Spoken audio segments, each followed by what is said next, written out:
All right, my beautiful friends. We just pressed the Let's Go Live button. Let's wait for those tubes to connect themselves.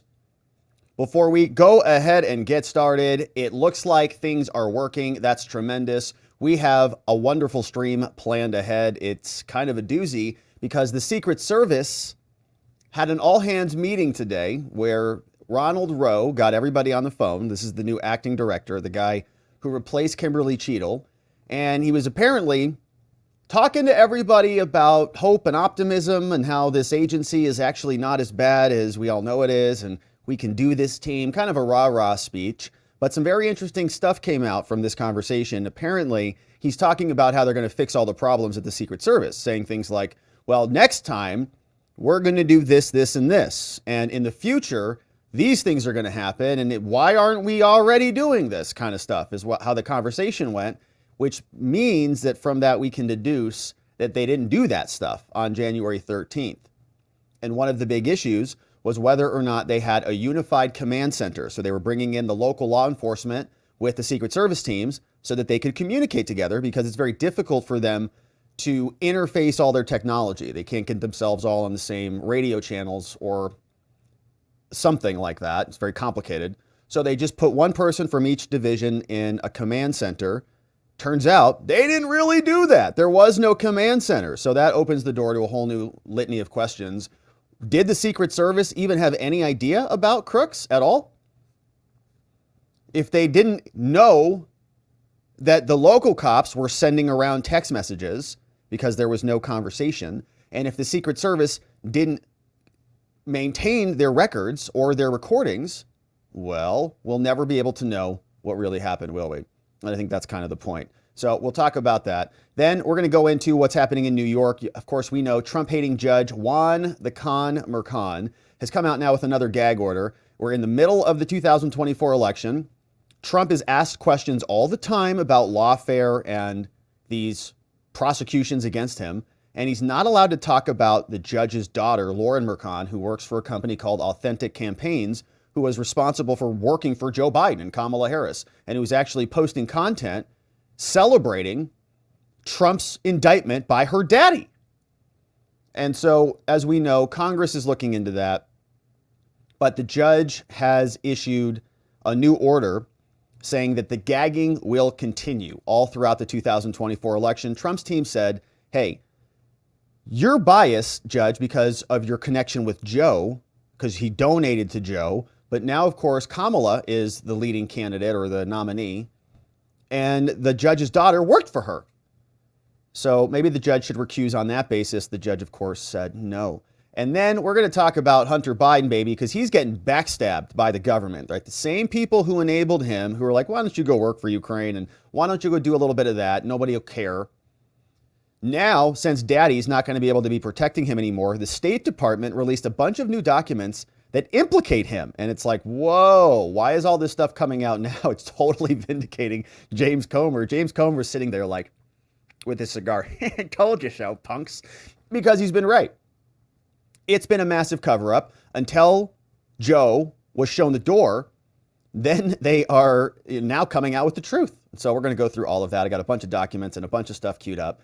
And it's going to be a great stream. Very happy that you're here with us to go through it together. We had a great members only stream. If you didn't join as a member or haven't joined yet as a member, we'd love to have you. We already streamed this morning, talked about a bunch of other stuff, a lot of election stuff and walls stuff and Europe and all sorts of other things that we can't get to here. We'd love it if you became a member. Great way to support us and to meet some amazing new people in our community. You can sign up on YouTube by becoming a member or head on over to Locals, watchingthewatchers.locals.com.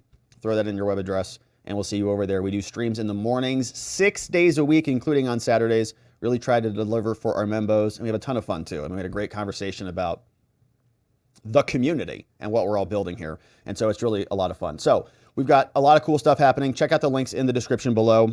We hope to see you over there. But if we don't,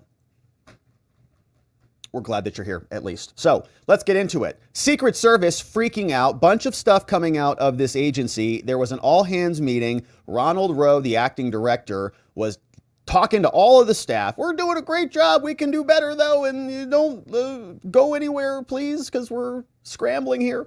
And we're going to go through what happened at that conversation at that all hands meeting, but something else happened. And this is wild from Susan Crabtree. And again, if you're not following her, I highly recommend it on X because she's telling us that there is apparently a Secret Service imposter, okay, who is also at another event. Now, this man, the guy pictured below right here, we're going to read more about him.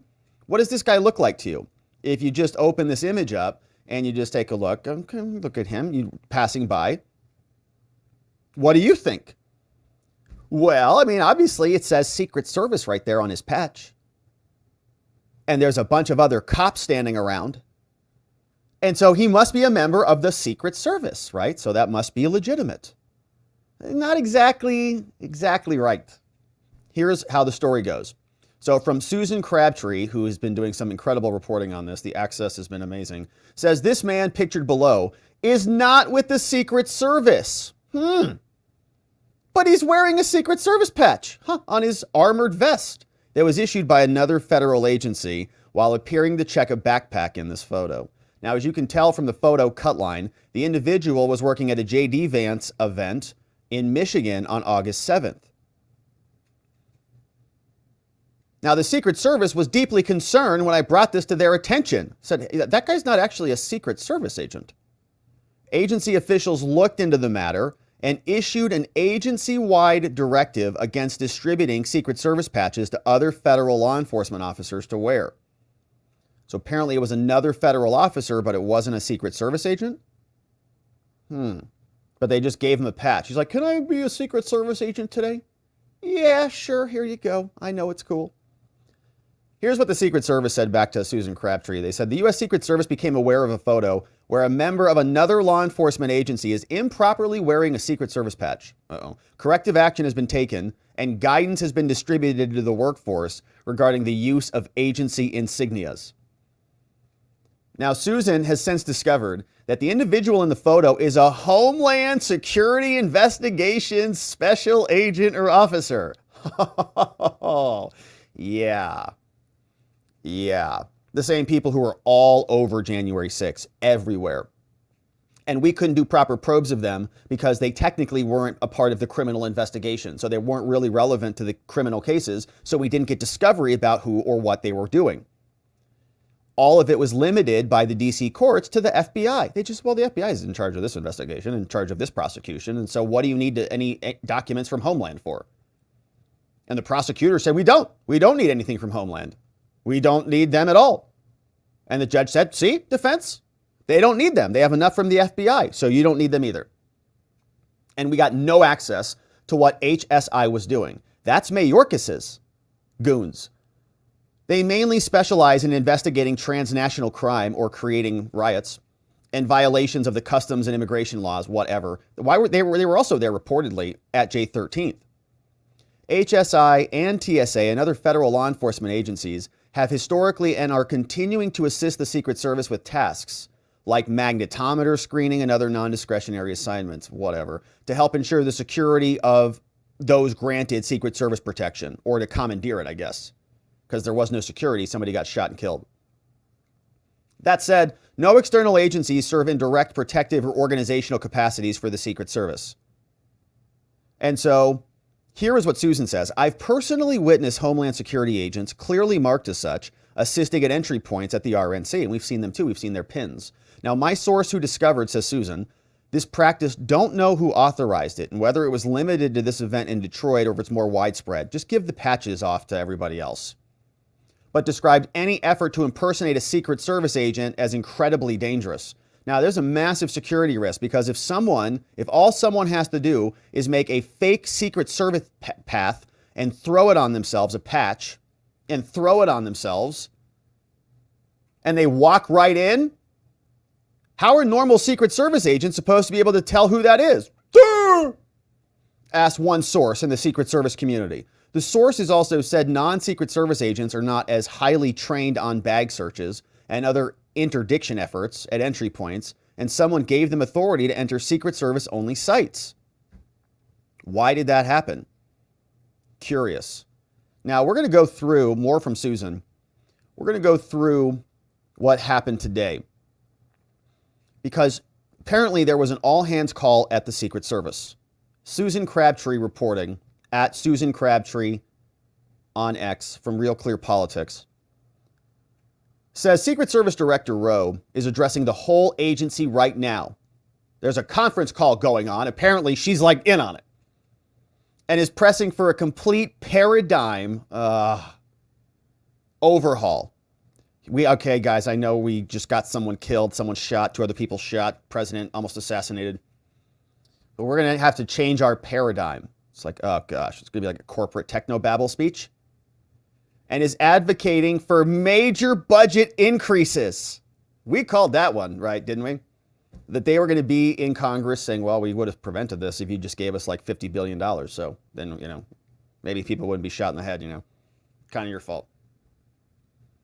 Says the idea and mindset that we're going to ask you to do more for less is over, he says. We've been beating you guys to death.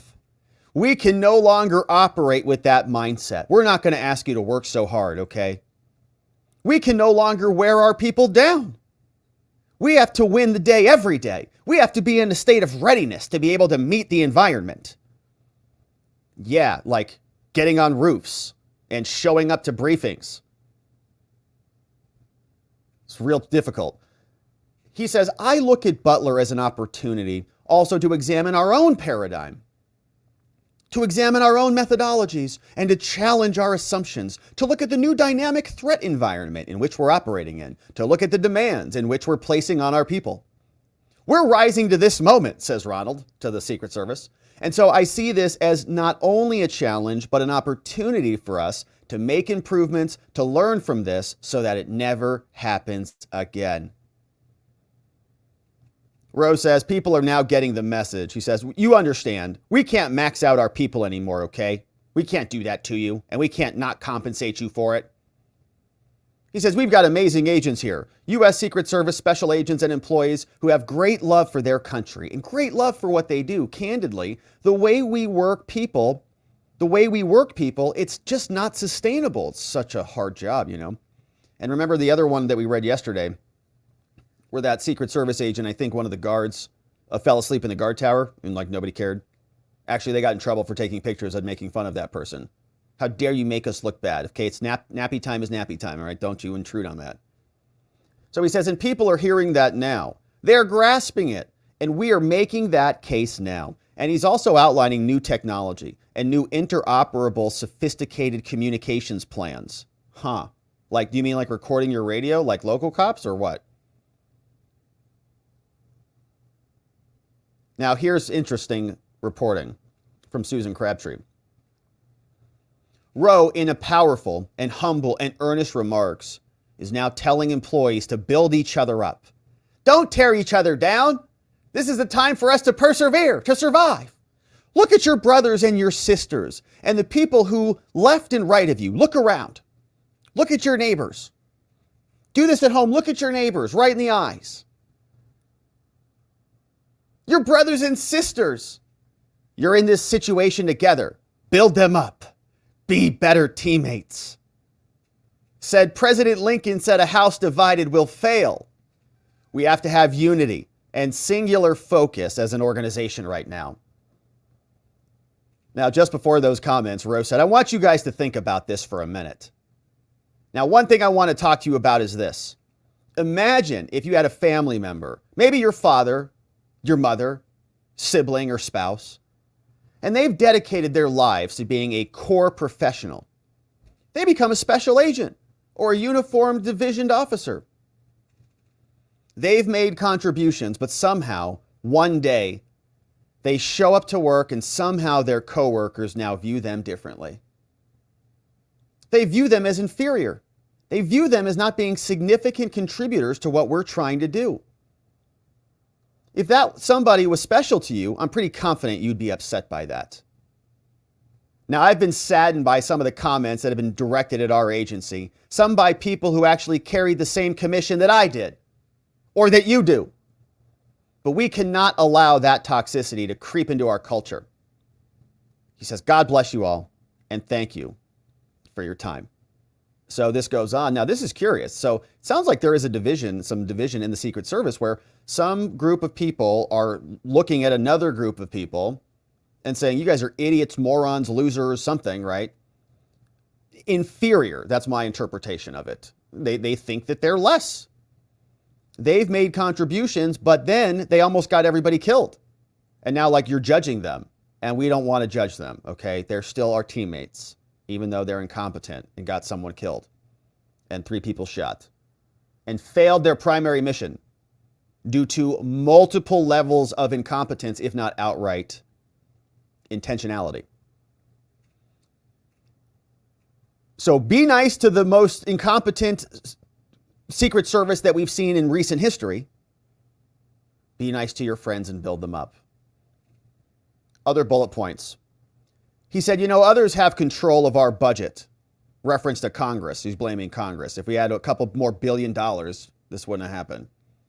He says, we didn't have much control of it, but we have control now. Says, I don't know how that happens. Why? Is he promising to protect Congress now? You about to increase our budget or you're all going to get Secret Service protection. I'm like, yes, sir. Here, how much do you need? Secret Service has tremendous support from Mayorkas. That's right. To turn it into his own little fiefdom and all the senior leaders at the department. So we're going to get tons of money. Don't worry about it. Rowe announces that he and his executive board, led by the COO, have put together a plan to meet the short-term needs. Most likely, this is an emergency supplementation appropriations request to Congress. More money for a failed agency that failed massively and then covered it all up. Lied multiple times, has no audio recordings, no logs. There's not going to be any real inquiry here to determine what ultimately happened because there's nothing to review. And don't tell me that this is like new and novel, like we have a records problem discovery. Oh no, the Secret Service. God, now that we think about it, we should be recording our calls and recording our records. No, they've already deleted stuff from J6. They were on notice that Congress wants records and they don't have them from an assassination attempt. It's insane. We all know why. Now, the approach of saying that we're going to do more with less or we'll take care of you next year, he says that's over. Okay, that will not happen. We cannot continue to operate with that mindset. So you guys are going to get paid and hopefully you'll save some lives now. Now says that we have to have the people and the technology, like what drones that they rejected and didn't fly, to meet a dynamic threat environment, which includes the upcoming Olympics in 2028, which maybe they'll actually care about, and constantly evolving terroristic threats. She has a quote. She says, it's not just about having the people. It's about having the technical capabilities. It's about having that command, control, total domain awareness. When we go to a site or we're operating in a city, we have to have total and complete awareness of what's going on, not only on the outer perimeter, but right up to it. It's much of, bloviating for stuff that they should have already known. It's like back to the basics. It's like, hey, we're the Secret Service. Our job is not posting sunset photos on Instagram or taking nappy time in guard towers. It's about providing security to VIPs that cannot get killed. Rowe promised to increase the hiring and provide better training. Like they're going to learn about walking on slight inclines, I guess. Or showing up to press briefings. Or not taking photos and posting them from the on-site security facilities. Rowe says, we also have to strengthen our training infrastructure because in order to be able to have the best protection force in the world, to have the best protection facilities in the world, that's what we need. And so these conversations are not just about one single aspect of where we are as an agency. It's about making sure we're looking at this holistically and not just about the next 80 days or so, what's left in the election calendar. It's about setting the Secret Service up for success for the next medium and long-term goals. Now, this is very important. On the communications breakdown, what happened in Butler? Now he's addressing this. So this is what's, we're going to fix this. We're going to move on. Rowe said, I've already started working into this, okay? I've already directed the CIO to start looking at how we can use a model similar to the White House Communications Agency. So we're going to change our model, which supports the Secret Service, but only for presidential or vice presidential events. He says the White House Comms Agency, he says, ensures that the U.S. Secret Service has connectivity. Okay, so we work with White House Comms to make sure that we can communicate. They ensure, the White House Comms Agency, but only for those two types of events. Okay, now we kind of have like a separation of powers concern because if the White House comms agency is an executive agency run by the White House and they have control over connectivity over, let's say, Donald Trump, yeah, it's curious, coming through Homeland Security, right, versus when it was over at the Treasury. Yeah, anyways, so the White House Communications Agency, he says, ensures that the Secret Service has connectivity, but it's only for the presidential and vice presidential events. But now they want to extend that onto Trump, as we'll see. So they ensure that we have radio communications that are solid, so that in the event of a critical incident, we can actually talk to each other. Pretty good idea.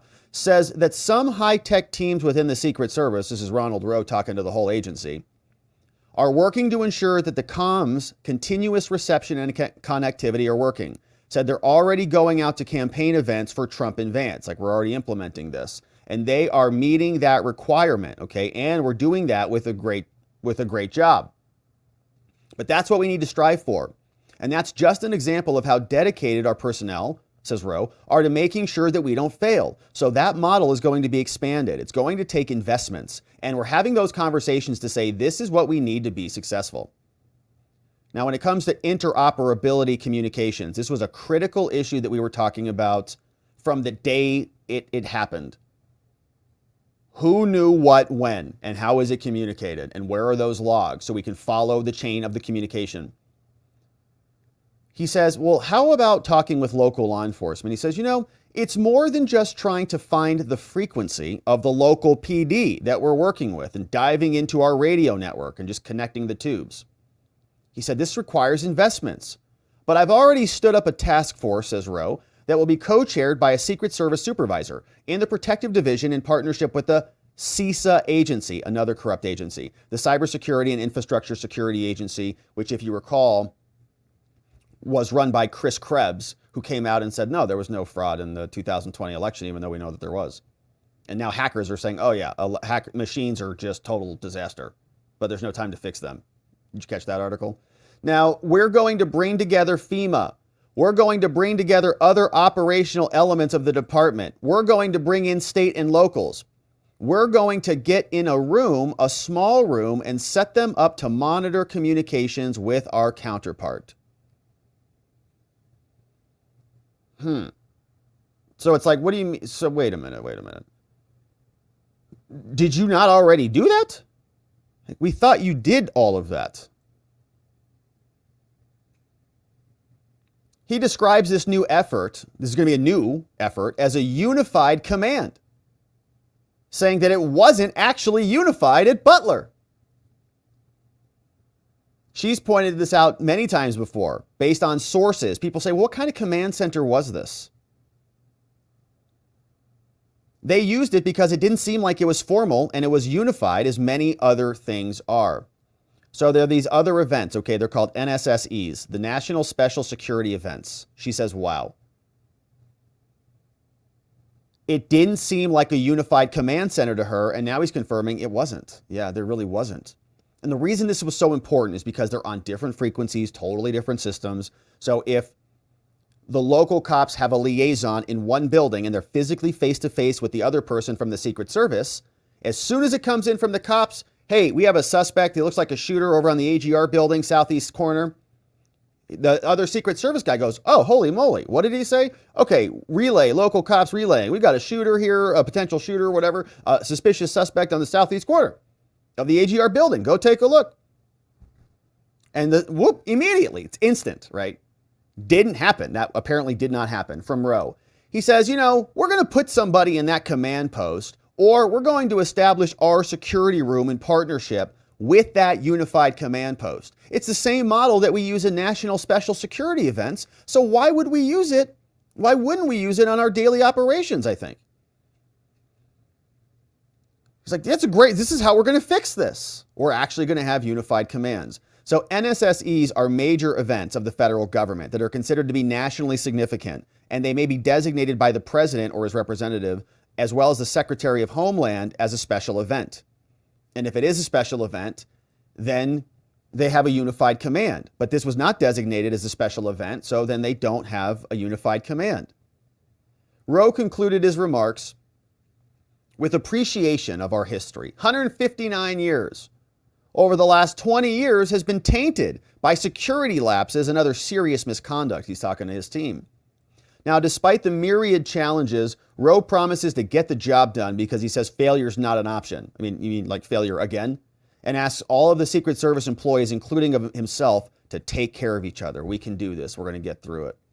He says people are listening, and we're going to get this done because failure is not an option. He says there is no other way to do this. We have to do, all of us are here because of the ones that went before us. We all have a connection to the past. We've been around for 159 years, and we're starting our 60th year. Those folks that started us in 1865 probably never imagined what we'd be doing today. Yeah. We're here because of them. The people that will come behind us will be able to do what they do because of what we do right now in this moment. It's going to take all of us, he says, but I have confidence in all of you. And I ask that you have every confidence in each other because no moment is too big for us. We want to win because failure is not an option and there's no other way for us to get out of this. Let us take care of each other, and God bless you and thank you for your time. So an amazing report from Susan Crabtree, right? Listening in on that whole call. Obviously, we are not going to get recordings or audio or anything of that, sort, but she certainly did, and we're grateful for it. Now, here is more. This is the most important news, and if you haven't already followed her, we're going to repost this right now at the top of our timeline in case you're following along at home. This is a good one to follow and to repost. The most important news from the Secret Service Directors All-Hands meeting is about the fact that they did not have a unified command center. More details. The rally that ended with an assassination attempt was not even talking, meaning security was not even talking with other security. There was no interoperability between the U.S. Secret Service and local law enforcement. I've been asking this question for a long time, but now we have an answer. They literally could not talk to each other that day, she reports from Real Clear Politics. It was completely siloed, not just partially siloed, with the command post serving as a way to make it interoperable and to share communications. No. It appears as if a unified command center at rallies and events, which are made up of Secret Service supervisors and their local law enforcement counterparts, were limited only, right? Unified command centers, as a matter of policy, were only for NSSEs. This was not an NSSE. Those events are major events. Mayorkas would have to deem it as such so that they could actually talk to local law enforcement.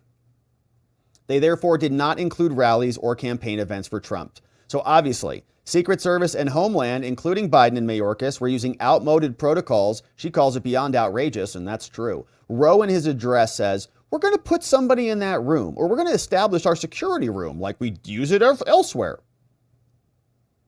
And we're going to bring together FEMA, and we're going to bring together the operational elements of the department. We're going to bring in the state and the locals. We're going to get them into a room, a small room, and we're going to set them up, and you guys are going to talk. And like, we're going to figure it out, right? He's like doing that, like, you know, Michael Scott Solutions thing, you know, from The Office. He's like, yeah, do this, and we're going to do this, and yeah. So wait a minute. What are you doing? Michael Scott's stuff sometimes work, though. Anyways, Rowe, here's a Fuller quote. He says, we're going to bring in state and locals, get in a room, figure this out. Now, Susan was told that the Butler Secret Service command post likely consisted of a box radio and 2 or 3 guys, maybe even a parked car, okay? Like, it's not a command center, it's like just a parked car. Some guys just tinkering around, you know, probably browsing Twitter, what's up? Says, we saw in Butler, that failed us, so I've given directions to all the special agents in charge in the field. He says, we're looking at security rooms and command posts. If state and local partners have established a unified command post, we're going to put someone in that command post. Like we didn't this time. Like we didn't put someone in there before, but we're going to do it this time. Or we're going to establish a security room in partnership with that local command post. It's the same model, so why wouldn't we use it in daily operations? Incredible. And they were very sneaky about all of this, right? We had multiple days of testimony from different people. People were asking what the command center was and if they were talking. And Rowe is saying, no, as part of our remedy, this is something that we're going to fix. So the Secret Service is just doing, I think, cover up right now. And the threats continue to mount. Trump posted this. He was out voting in Florida, and he was asked some questions. He comments on the state of the race, and about the break-in to his campaign headquarters, or one of his campaign offices, rather. Great honor to vote. They've done a fantastic job here, and we appreciate it. We think we're doing very well. We just had a poll that shows we're doing very well, and we have an interesting couple of months ahead of us. I'm going to North Carolina right now. We're going to speak on the economy. It's basically a speech on what's going on with our economy. It's gone very bad under this group of people, with inflation, with the economy itself, and so many other things. The other thing we're going to talk a little bit on is crime. If you look at the migrant crime in New York, it's been out of control, and it is everywhere, as I predicted a long time ago. And we'll be talking a little bit about crime and all of the people that have come into our country illegally, millions and millions. I think it's close to 20 million, maybe it's more than 20 million. And they shouldn't have been allowed to come here. It's causing tremendous problems, causing death, and just it's been a horror show. Nobody's seen anything like it, and it's only going to get worse. They should not have allowed this to happen to our country. With that being said, I'm leaving for right now North Carolina. Do you have a question? Yes, sir. What has the FBI told you about the hacking campaign? Well, they're looking at it, and they're doing it very professionally, and it looks like it's Iran doing it, because Iran is no friend of mine, and, a lot of bad signals get sent. But it looks like it's Iran doing it, and the reason is because I was strong on Iran, and I was protecting people in the Middle East that maybe they aren't so happy about that. So that's what it seems to be, Iran. Is that what the FBI told you specifically, that it was Iran? I don't want to say exactly, but it was Iran. And you said Harris's crowd sizes were AI and that there weren't people there. There's all kinds of video evidence and people who were there who have proven that false. Can you tell us about why you made that claim? Well, I can't say what was there, who was there. I can only tell you about ours. We have the biggest crowds ever in the history of politics. We have crowds that nobody's ever seen before, and we continue to have that. We have a level of enthusiasm that nobody's seen before. They want to make America great again. That's what's happening. We're going to make it great again. Right now, we have a failing nation. We're in a failing nation, and become in many ways a third world nation, and we're not going to let that happen. Thank you very much. Yeah, I wonder if it was the CIA, something, the Iran IA, you know what I'm saying? All right, anyway, so that's Trump. He's out there, and the assassination investigation shall carry on. Now, what else is cooking? We have an update on the New York case from Judge Merchan. The gagging will continue. Judge Juan Merchan came out, issued another order extending the puppy all the way through the 2024 election, of course, because why should Trump be allowed to have his free speech as an American citizen, as a presidential candidate? Why should we have free speech, being allowed to hear from the presidential candidate, our right to receive information from somebody who's actually running? All of those things can be damned because Judge Merchan doesn't care. He wants you to not know anything about his corrupt family and daughter. Says Judge Merchan from Donald Trump just ruled that I, the Republican candidate for president and leading in the polls, am still under a gag order concerning very important things which must be brought to light. Like the judge donating to Biden, the judge's daughter working for Biden, Kamala Harris, the judge's daughter creating content celebrating Trump being indicted by her daddy's court. I am not allowed to answer reporters' questions, says Trump. Can you believe this? The New York courts refuse to act. This is happening right before voting begins on September 6th. Suppression and manipulation of the vote is exactly what this is. It's voter interference happening right now. It's been happening for years since they indicted him and beyond. But this is the real fascist stuff, the old Soviet Union. And get ready for them to put him in prison or jail. So much to say, I'm not allowed to say it. Must get the U.S. Supreme Court involved. New York is trying to steal the election. Many of them are. All right, Colorado tried to steal it by throwing him off the ballot. Maine tried to steal it by throwing him off the ballot. Georgia tried to steal it, is trying to steal it by indicting him. Arizona's doing the same thing. We have Griswold, Bellows. We have Jocelyn Benson in Michigan, who is trying to create a presumption of validity for signatures so that you don't have to actually check the signatures. Okay, it's constant. Machines are garbage. They're letting in illegal aliens all over the place. Many of them will vote. the ones who aren't going to go vote as non-citizens. They're trying to make actual citizens so that they can vote hand over fist. So it's all attacks on the table time from the Democrats. And Judge Merchan is going to continue the big charade. Here's what he said in his decision and order. He says, all right, here, responding to Trump and his motion for another recusal. He says, on May 31st, not too long ago, Trump filed the notice of a motion to seek my recusal. And in the motion, he said that we had a political and financial interest because this judge's daughter worked for Kamala and Joe, saying that it may result into a benefit to the court's family member, which is the judge's daughter. Now, before Trump filed this motion, the court had already written to the Judicial Ethics Committee to get a formal opinion, and they told me, you're fine. They're like, no, it's fine. Just make sure you put him in jail, though. And so they say, we already sent you a copy of that advisory opinion. So the judge says, I've got cover. I just talked to another, corrupt New York entity. And then they just decided that you're great. As long as you're prosecuting Trump, you can do whatever the hell you want. Ask Tish James. Ask Fani Willis. They don't care. You can grift away $700,000 to your lover and no one cares in Georgia. They're like, yeah, you know what? We're going to vote for her again. On April 3rd, Trump filed a second motion seeking this court's recusal, raising no new facts or law. They again said, well, now we know that your daughter is going to be making a lot of money from this. She's posting Facebook ads celebrating Trump's indictment. The second motion for recusal was also denied from the bench before. So then on May 30th, we had a verdict, a unanimous verdict, 34 counts guilty. Sentencing's coming up very soon. It says Trump didn't file any post-verdict motions, and on July 31st, he filed this motion for recusal.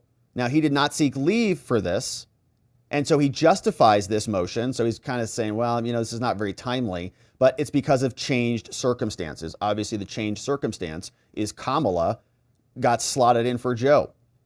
So Trump appears to present two arguments in this motion. Now, although not entirely clear, they say Trump first argues that the order is unjust and unconstitutional. The argument does not merit discussion because I don't want to talk about it. Rather, it would appear to be nothing more than an attempt to air grievances.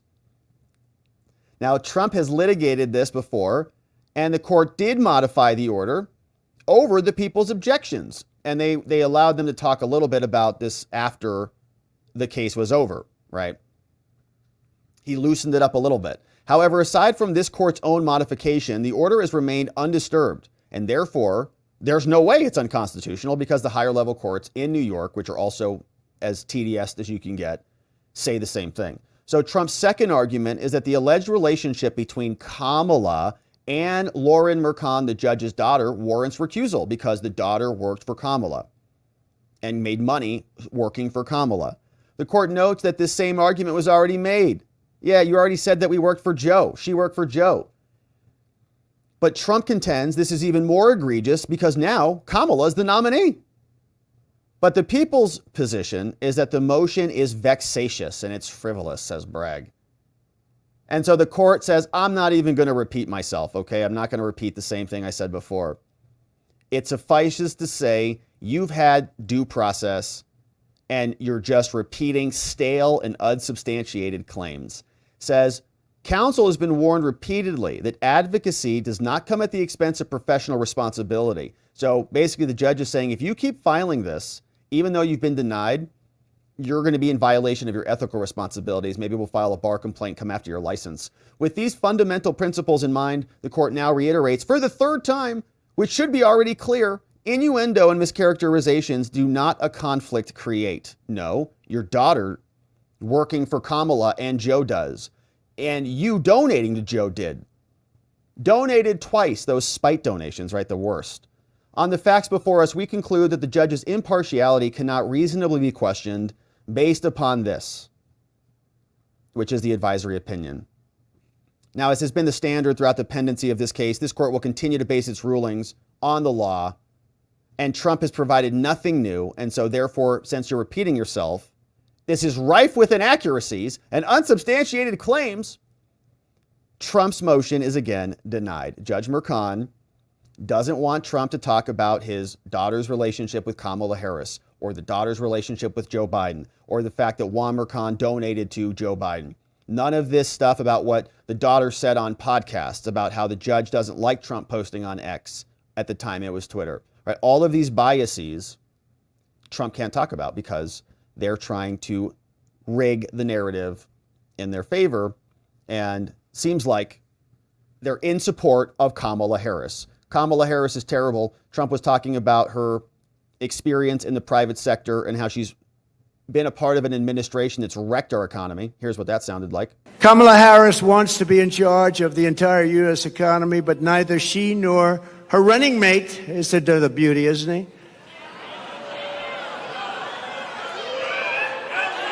He signed a bill. He wants tampons in boys' bathrooms. I don't think so.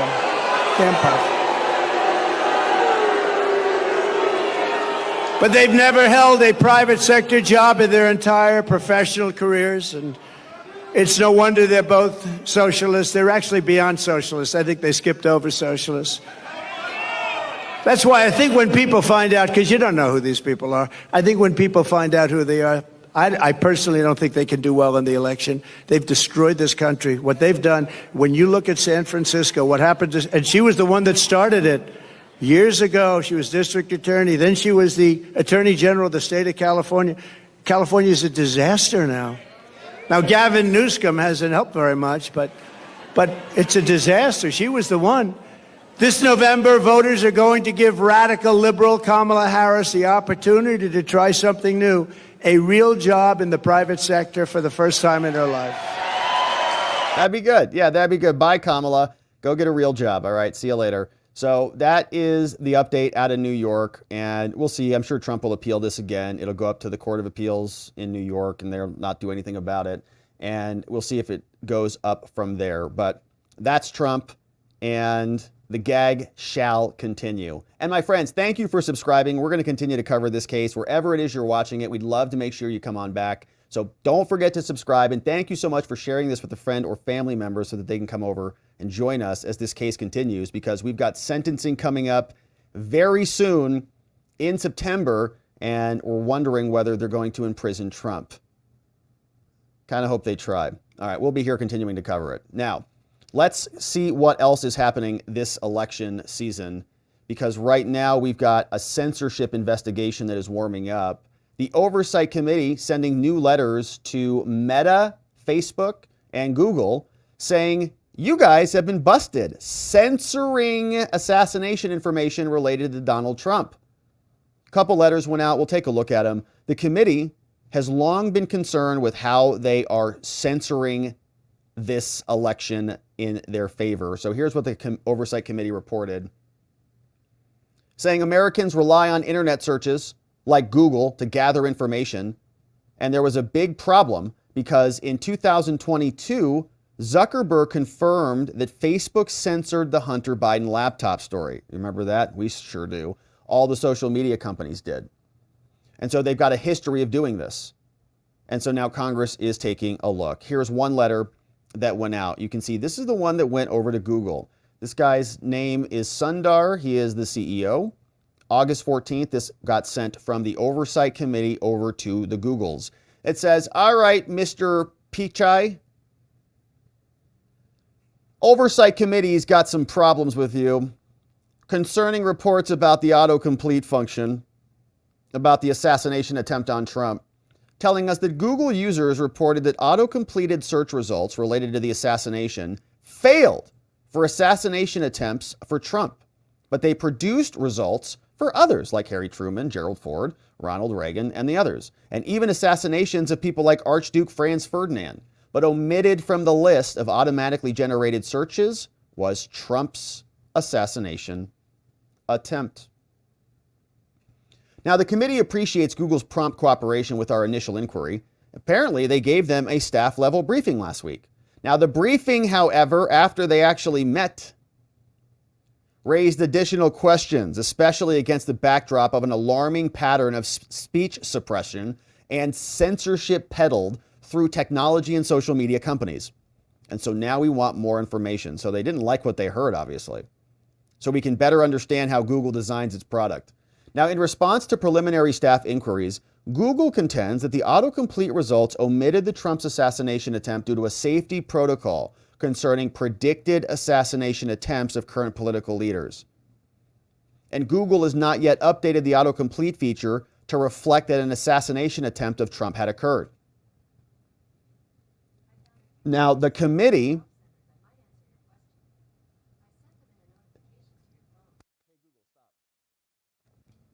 the speaker thinks I'm talking to it. That's what that was. The committee has long been concerned with how large technology companies leverage their businesses to influence public opinion, especially the design and the use of content moderation within private sector social media companies and how policies are shaped by the executive branch itself. So here's one story. In 2022, Zuckerberg said, yeah, Facebook censored the New York Post story about the Hunter Biden laptop because the FBI put pressure on them saying you should be cautious of misinformation and foreign interference. And so they censored and rigged 2020. So Twitter's decision to censor the story also followed the company's close relationships with the FBI.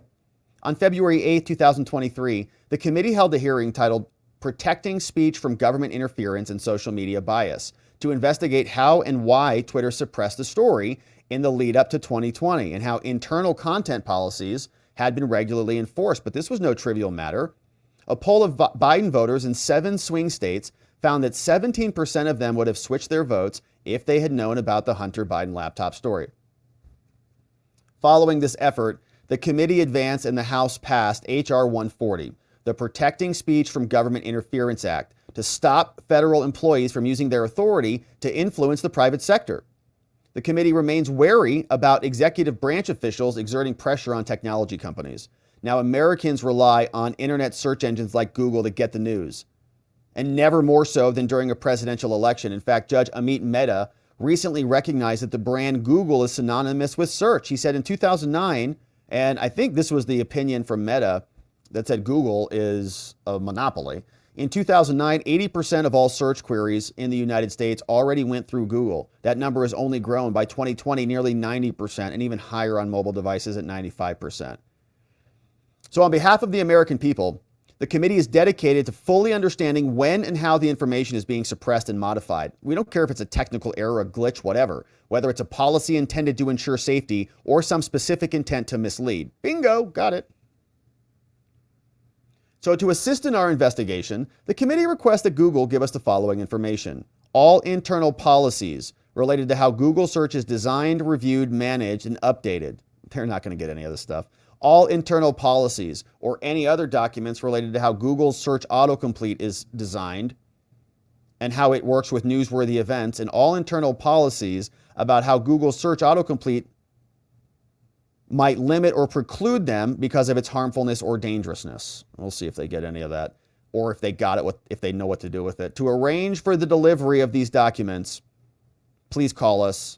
Signed, your friend, James Comer, which we appreciate. We like James Comer here. Nice job, James. We hope you get the documents, and we hope that Google stops hacking the results in favor of their candidates. So here is another letter. This one came over to Facebook. Very similar thing happening here. Not much different, other than this involves a chatbot. And this one went over to Zuckerberg. They say, all right, we're also concerned about your AI assistant. We plugged into this AI assistant on Facebook, and you claimed that the attempted assassination of Trump was a fictional event, your AI. And you can't claim that it was just old, okay, because your AI bot had plenty to say about Kamala Harris and her run for the White House. So they know that she's running, which means it's current enough. When asked if the assassination of Trump was fictional, Meta's bot responded that there was no real assassination attempt on Trump. The bot said, I strive to provide accurate and reliable information, but sometimes information can occur, mistakes can occur. The bot further said, to confirm, though, there have been no credible reports or evidence of a successful or attempted assassination of Trump. Meta has subsequently explained it configured its bot to avoid answering questions about the Trump rally shooting. Why? Because they don't want to distribute false information. By distributing false information? Huh? Oh, that's weird. But the tool still ended up telling users the shooting never happened.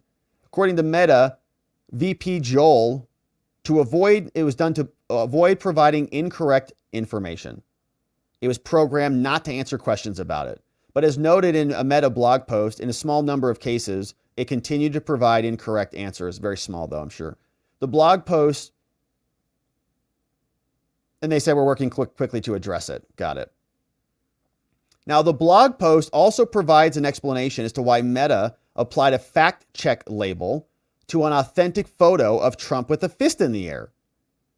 Meta said the flag was intended to apply to a falsified image that resembled that, but then they later removed the flag.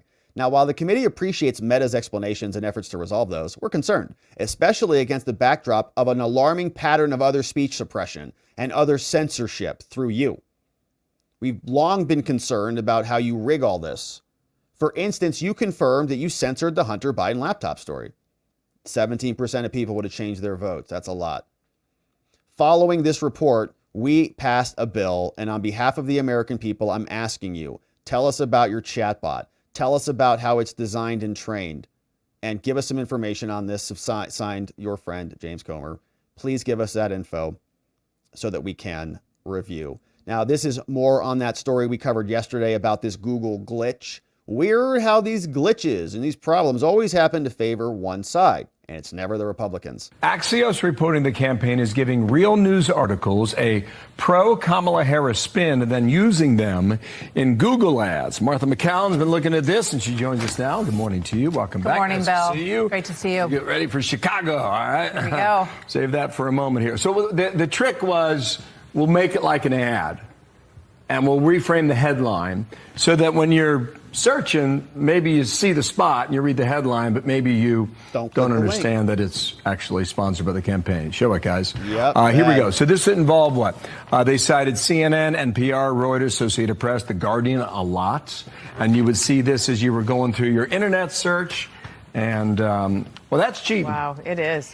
You know, this is really, and I should also point out that Google says that there was a glitch in their system that meant that some of the sort of barriers that they try to put in to make it clear what this is weren't working.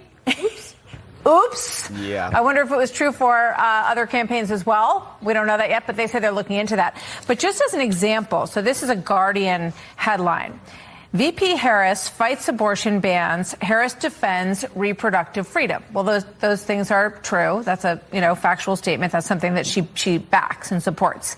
But then they have a description under the headline. So you know how there's a headline when you read a news story. Then there's an under headline that you read in the news story. But it says this: VP Harris is a champion for reproductive freedom and will stop Trump's abortion bans. So the second line in what looks like a news story is actually a campaign slogan, a campaign statement. And, we all look at so much information, take in so many things so quickly throughout the day, right? This is very subtle, very manipulative. And in a moment when you also have a stepped up threat from Iran trying to get their bots into all of this and influence people in ways that are very subtle and difficult to figure out.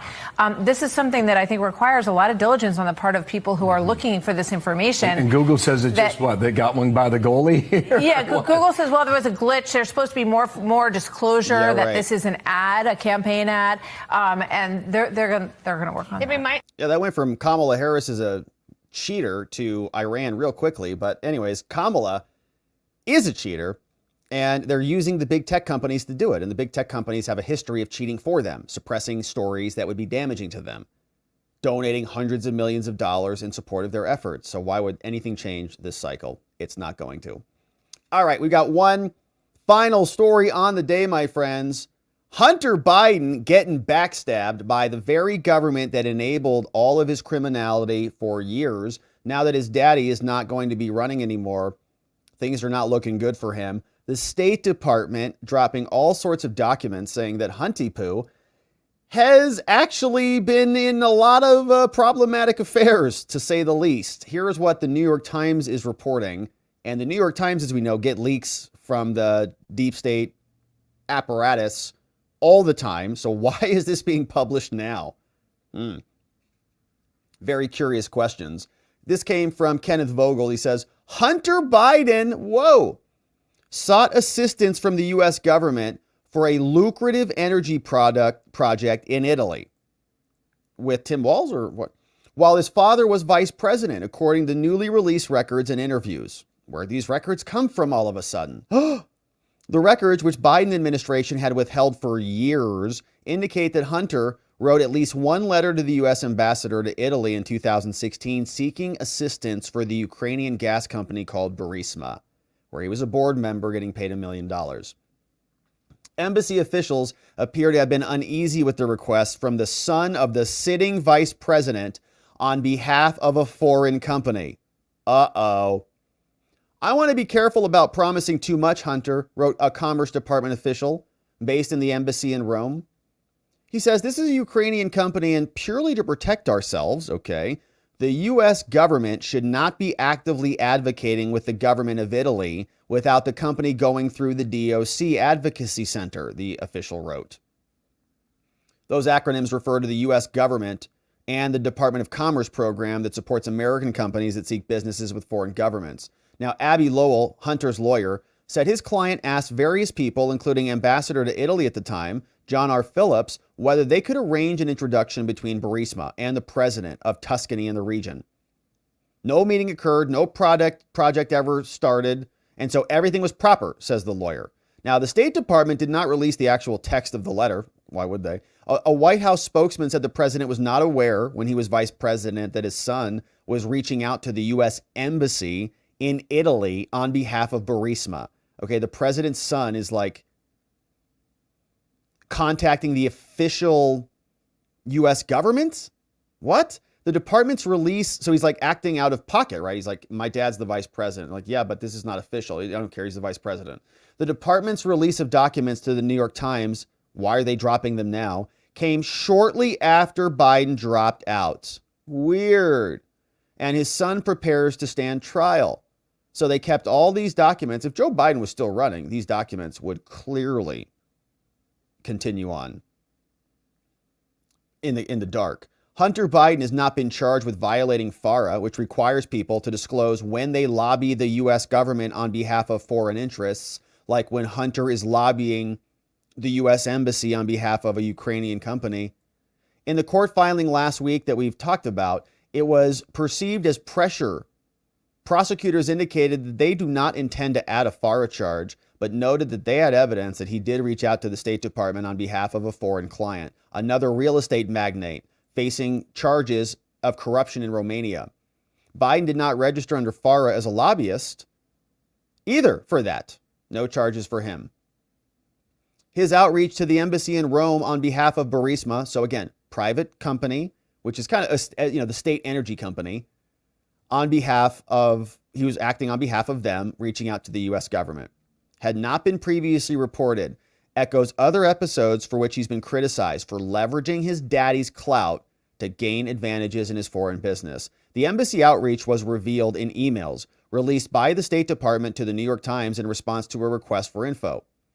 One of the officials named in the request had worked for the State Department in Italy before being assigned in Romania. Now, the request was initially filed under a FOIA request. After nearly 8 months, the State Department had not released any records, and so the Times sued. About 18 months later, the department moved to close the case after releasing thousands of pages of records, but none of which shed any light on Biden's outreach to the government. So they do a dump. Then the Times said, no, we know there's something here, noting that the department had failed to produce responsive records contained in another cache of files connected to a laptop that Hunter had abandoned in the Delaware shop. Now, the department resumed the search. They said, we got emails. Like, we know that this was communicated somehow. Show us the other half. The department, which is good reporting. I mean, it's good digging if they actually did this. I have my doubts. It's probably the CIA is like, hey, look at this.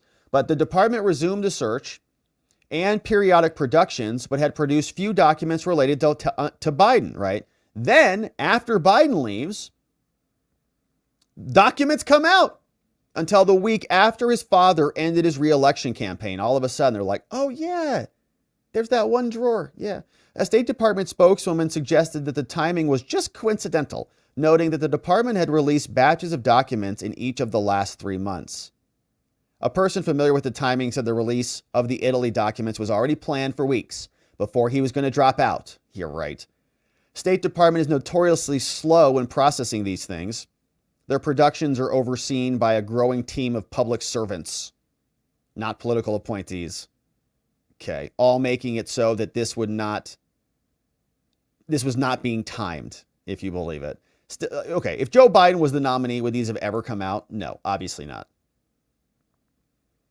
James Comer says, you know what, this is, I think, the biggest political corruption scandal in our history's lifetime. He's a Kentucky Republican. Totally vindicated on all of this. A Burisma official did not respond to a request for comment. The businessman involved in the project said the outreach was undertaken at the request of Burisma. Now, the difficulty of all this is reflected in the emails. Eric Sherwin said, Burisma is hoping that some of its executives can get a meeting with the president to discuss their geothermal business in Tuscany. Wow. Burisma is hoping they can get a meeting with the president, which would have been, at that time, Obama, right?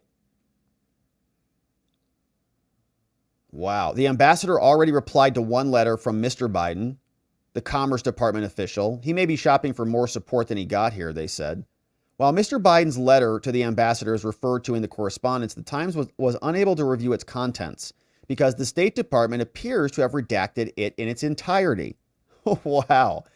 What a joke of a government. The department cited exemptions allowing the withholding of records for an individual's privacy. In the interview, Mr. Phillips said he did not remember Mr. Biden writing to him about Burisma. He says, I got a lot of letters. He says, if Mr. Biden had written it, I certainly would pay attention to it. Out of courtesy, I'd probably make sure he got a response, but not necessarily from me. And I wouldn't even want to encourage it because I wouldn't get us involved in something like that because it's so inappropriate. He tried to avoid any implication of special treatment. Tuscany is known for access to geothermal power. It's not clear whether the U.S. Embassy went to bat for Burisma or not, but the project fizzled. And so all of it has, of course, now come out. They're busted. The White House got asked about some of this. Would you pardon Hunter? Was one question. Her also to not pardon. You've said from the podium that President Biden would not pardon his son. If Vice President Harris is elected, would he tell her also to not pardon? I mean, that's a hypothetical that look, the president, I can speak for the president, and he said he would not pardon his son. And I'm just going to leave it there. Yeah, we'll see. I think that will change after he gets convicted again. And so the White House is now saying stuff like this, like, no, they never did business together. Remember how this worked? So it was like, oh, he never knew anything. Then he's like, oh, he definitely knew. He definitely knew because he was at the meetings. Oh, when he was at the meetings, they didn't discuss it, right? No, they were talking about the weather. And now it's gone to actually they didn't do business together. It's like, well, no, they never signed like a formal contract or anything. So it's like, what's your problem? The New York Times is reporting that Hunter Biden sought help from a U.S. ambassador on behalf of Burisma while he was on the company's board and while Biden was vice president. So what's Biden's reaction to this, and is he concerned about what this looks like to the American public? So I'll just report what I've said before, is that the president has never done business with his son, and he was not aware of this. And for anything further, I would have to refer you to Hunter Biden's personal representatives. I can't speak beyond that. But again, I've said this before, the president was not in business with his son, and this is the first time, he was not aware of this. And for anything further, you would have to reach out to Biden. Hunter Biden. All right, so that's it. That's what we get. No idea, not aware of anything. And Joe Biden is now also screaming at the press, why don't you write about other things? Okay, CBS or C-SPAN was clipping this. Reporter asks about inflation. He says, it's amazing. Shut up. Write about it. Mr.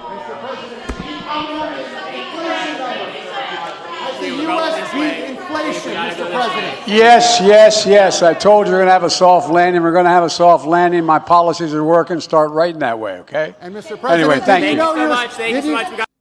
Yikes. All right. That's Joe Biden. Not real happy about what's happening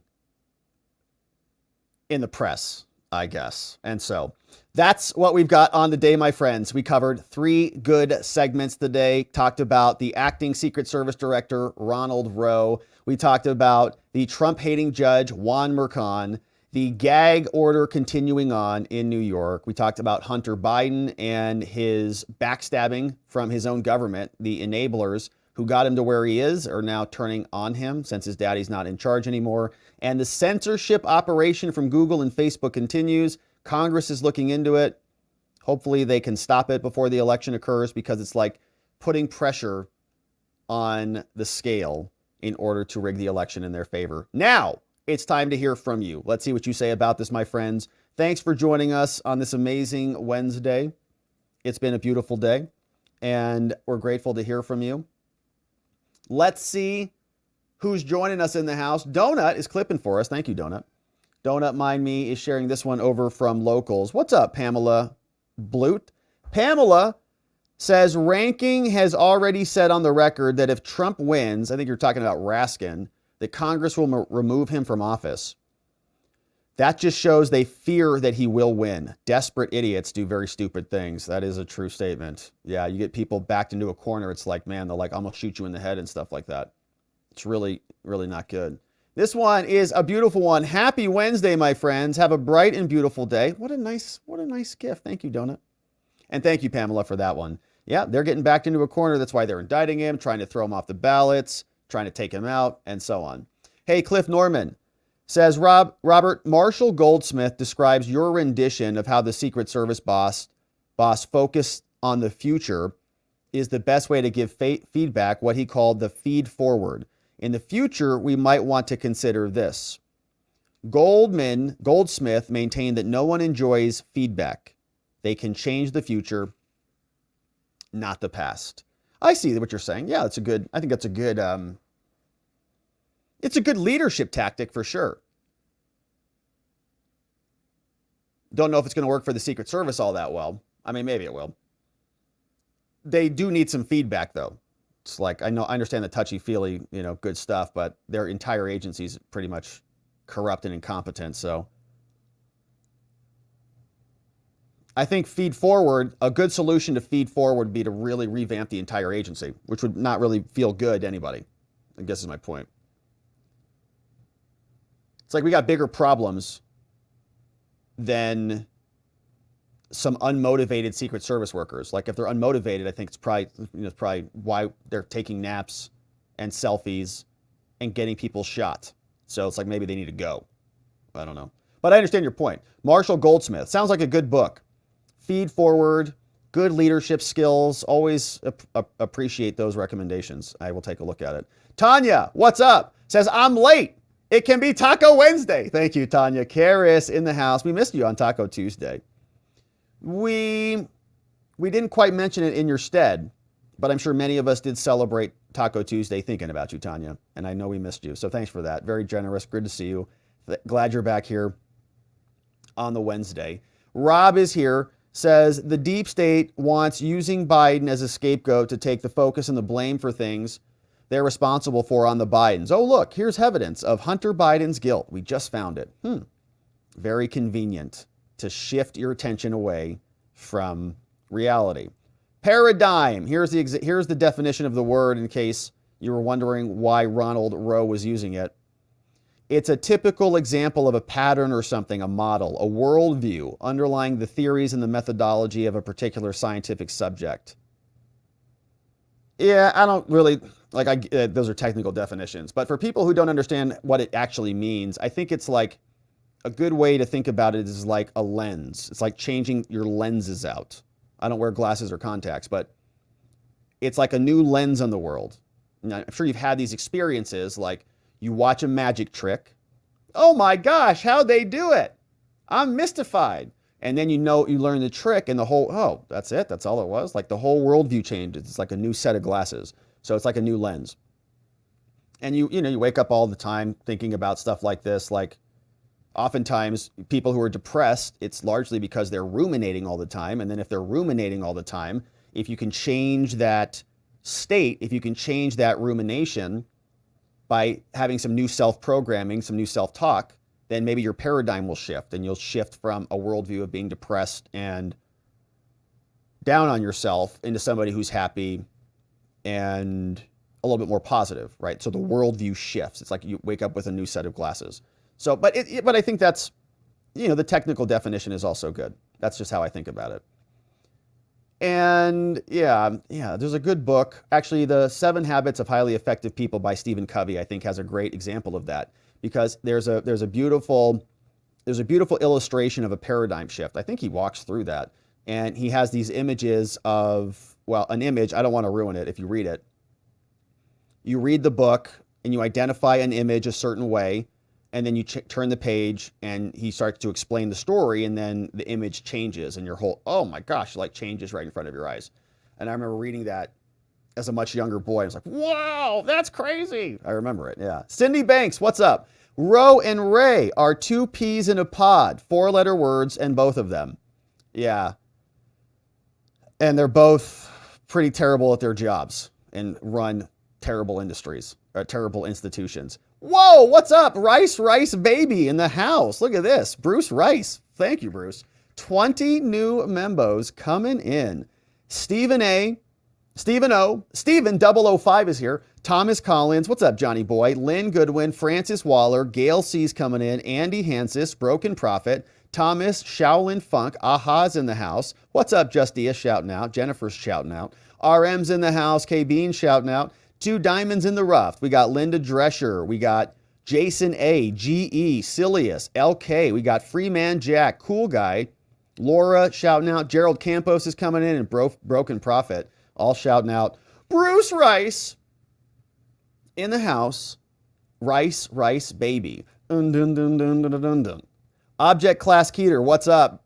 Nice dono. Thank you, Object Class. Says, look, if any agency needs more money, we want an itemized list of what they're going to spend the money on and what they currently spend on. Prove if that money is truly needed. Yeah, I'd like to see it in a Google Excel drive sheet. You know what I'm saying? It'd be great for our live stream. What's the Homeland Security up to today? Just go to the Homeland Security Google spreadsheet. All their bookkeeping entries. It's like, what do you think are in there? It's probably like fake MAGA hats, fake Trump shirts, fake Trump flags, burner cell phones so they can delete their text messages. They'd be like, oh, what's all that for? Oh, very curious. Yeah, I'd like to see it too. So we can see what they're currently spending and prove if that money is truly needed. So Congress can then allocate that money to a specific area, X to manpower and X and Y to equipment. Yeah, or just cut it all. Yeah, like just cut it all. Like you're all fired. Thanks. Knox is here. What's up? Happy Wednesday, all. If you must resort to rhymes and platitudes, you have no plan. From Kamala to the Secret Service. That's right. It's exactly right. Look. Like I appreciate leadership and colorful, fluffy speeches. But you guys had an epic failure, all right? And so coming in and saying like, we're gonna coddle you a little bit more. I don't know. That's not the approach I think that I've seen work. I mean, I don't know. I think that kind of incentivizes poor performance, doesn't it? We're going to get more money and you're not going to work as hard, even though you got someone killed. Sheila P., how the heck do you even call it a command center if it's not a unified command center? Well, it sounds, it sounds cooler than 2 dudes sitting in a cruiser. Hey, honey, where are you at tonight? Command center. Are you in your car again? Yeah, I am. Is your partner there with you? Yeah, he is. Hi, Jane. Okay. Okay, you boys have a great time in your command center. Don't get anyone killed out there. Hey, what's up? Former LEO on Locals. Says the best and most efficient operations occurred by having every operator in a single agency and not outsourcing. By using placeholders and fillers, you are doomed to failure. Clean house because they have the wrong mindset for success. I think that was the point that I was trying to make earlier when Cliff had that comment. We, the unwilling, lead by the unqualified. There you go. Yeah, exactly. There you go. That's the kind of my point. It's like, okay, I appreciate, Cliff, your comment. I think it's a right comment about leading people, but you also have to lead the right people. And there's also that book, Good to Great, which talks about getting the right people on the bus and then putting the right people in the right seats. It's like a two-step process. But if you have the wrong people on the bus, it's not, you can't go. Like, you're just done. So you got to get the right people and then put them in the right seats. It's a two-step process. Here, I think we probably got a bunch of people who don't belong in those seats and who don't even want to be on the bus. So we got to just keep them off the bus. Hey, speaking of buses, rub some dirt on it. Says interoperability was an issue dealing with 9/11. In 2002, the Fairfax police were working with the feds to provide interoperability. I got a tour of everything that they were doing. This is a mobile command post. Yeah, and we see these in Arizona. Scottsdale has really nice ones. They set them up all over the place. And when they do their, East Valley task forces and stuff like that, they're all on the corners and stuff. Mobile command center. Secret Service probably should learn a thing or two. It's a great one. Hey, Waldo, what's up? Waldo in the house bringing in a new membo. And that new membo is Steffi. Speaking of Waldo, here's Where's Waldo. I used to like those Waldo books, man. Trying to find Where's Waldo. Always a little rascally little fella. What's up, Glocky is saying here. From the Gateway Pundit. Watch. New video from J6 shows an officer carrying a bag toward a location of the DNC pipe bomb 15 minutes before the explosive device was found. From the Gateway Pundit, and I've seen some great reporting on this from Julie Kelly, our good friend Julie Kelly. Ella, what's up? Membo for 6 months. Good to see you, Ella. Says, been so busy, just want to say, hey, Rob. Ella, thanks for saying hi. Thanks for stopping by. I know things get busy. It's the end of the summer. People are wrapping up. I think school's starting soon. Congress has been out. We've got nobody leading our country. It's been kind of a weird couple weeks, but it's good to see you, Ella. Thanks for being here, for being a membo for 6 months. That's 2/3 of the way to a baby. We got Ruth Ann Jones. Says, just saying hello and how much I like your stories. Have you seen the recent YSL trial weirdness? I live north of Atlanta. I haven't paid a ton of attention to it, but we might. Things are pretty slow right now. So I was going to take a look at what else is happening because things are kind of dead. Congress is not really doing much. And I haven't seen, I know it was like out for a while, right? They were on pause, but I think stuff is coming back in. I know that there was also a Fani Willis hearing that I think happened last week. There is some other stuff cooking out there, but no, I haven't paid much attention to it. I know the bad judge was recused. They got a new judge in. So all that's good news. It's just a mess. I mean, that whole judicial system is just a mess. It's been wild in Georgia to watch it. All right, but thank you for those, my friends, and thank you, Ruth Ann, for sending that nice one in over on the locals. Very grateful to have you send that in. We have some comments over on X. What's up? It's Paul Mino. Paul Mino, one of our meme smiths. Good to see you, Paul. Drop this one. Says, I smell a Trump landslide. Joe Biden. You think he sniffed Kamala? I don't know. B. Torn, she's a little old for him. B. Torn says the Butler water tower was well covered by 2 Butler PD officers and a state trooper, someone on foot in the woods and their individual vehicles. The trooper was the very first one to see Crooks makes his way to his roof. More on that channel. Looks like Jeff Ostroff might be the channel. Awesome. Good to see you, B. Torn. James Pepper, what's up? Says Facebook headquarters in Menlo Park is a toxic waste site. Zuckerberg still built his facility on a radiological site. Fred, what's up, Fred?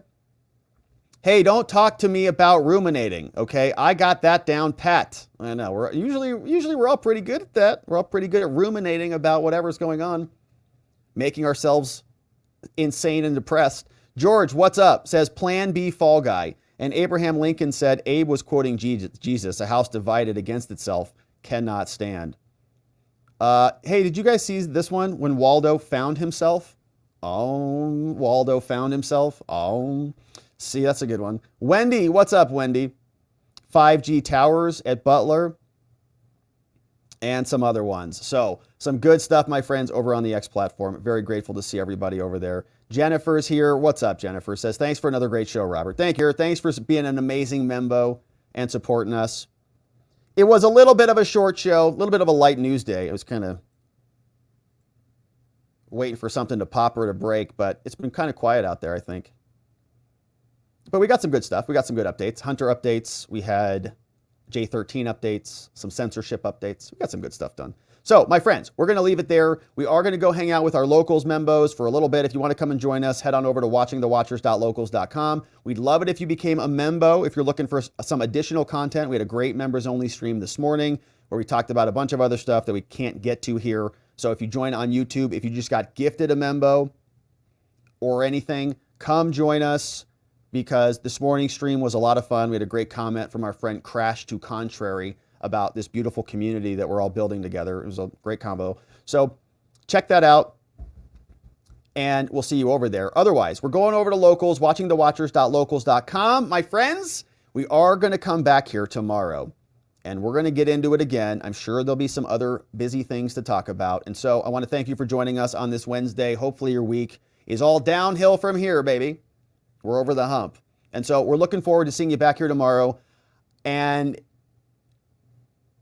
we will be back here tomorrow. And in order to do that, we're going to need to see you right back here so that together, with your help, we can shine that big, beautiful spotlight of accountability and transparency down upon our system with the hope of finding justice. Make it a beautiful night, my friends. Sleep very well. I'll see you right back here tomorrow. Bye-bye.